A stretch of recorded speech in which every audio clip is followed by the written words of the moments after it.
Kini nga storya medyo bahaw na gyud ni siya kay nasulat ko ni last January 1. Pero sagdi lang, for the sake of sharing, ako kining gi-record og karon i-share sa imuha. January 1, nag-Facebook ko ba? Gabaha ang mga family pictures with foods, mga outing, mga smiling faces, o mga 1/365. Kini mo ay something new nga post. Nagunaw na dayon ko sa among celebrations pud ba. Atong Pasko, wala na nagatang og 12 a.m. Nanihapon na sa pinalit nga liyempo og lechon manok. Last year pod, December 31 sa gabi, tinapa og pinalit na barbecue sa kantodos. Wala po'y pabuto, sayang ang kwarta ay pabuto.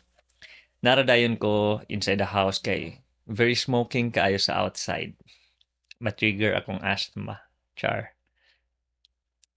So mao to. Daghag posts about HNY, Happy New Year. And ako'y na-realize. Adunay higayon nga samukan ta mag-share-share ang atong mga friends sa ilahang mga ganap. Mga Happy New Year from our family to yours. Merry Christmas with matching photos pa nga daghan kay sila handa. Personally, samukan man sa gyud ta. Pero it's our choice kung masamukan ba ta. Actually, wa man nay problema gyud kay mao man gyud function sa Facebook. Mag-share-share. Siguro ang problema kay kung aduna tay mga kita sa Facebook nga makaingon dayon ta nga may pasilaon na I loaf bread. Naging ani pod unta tao na itlog og fruit sa lamesa. Ikaw man good, dugay ni mata. Wala nun ta kaambak-ambak nga niya, alas 12, para parehas tas ila. Mao ra ni imong handa. Tanawa sila na fighter wine. Matulog na lang ko Did we know nga 4-in-1 ni siya?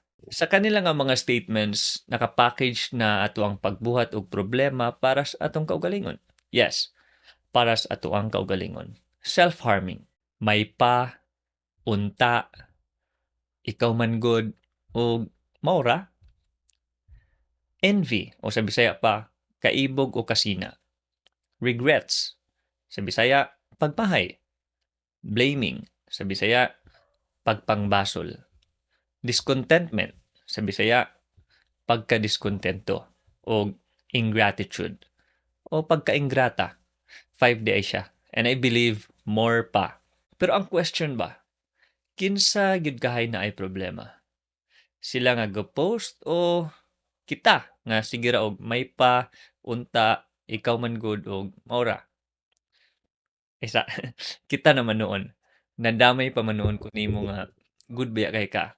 Basta again, utron. Pero ang question ba, kinsa gyud kahay na ay problema? Sila nga ga-post o ako nga sige ra og may pa, unta, ikaw man good og maura? Mong timan-an taning ingon sa Ginoo.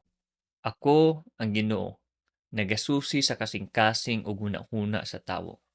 Ihatag ko sa matag usa ang angay sa iyang batasan ug binuhatan. Nana sa Jeremiah chapter 17 verse 10. Basin baya ba? Basin baya pa maagi nis Ginoo aron ma-expose ang ato ang bati nga mga batasan ug aron mapangitaan natog pamaagi matul-id kini. Ba? Ug sa makausab, Happy New Year everyone.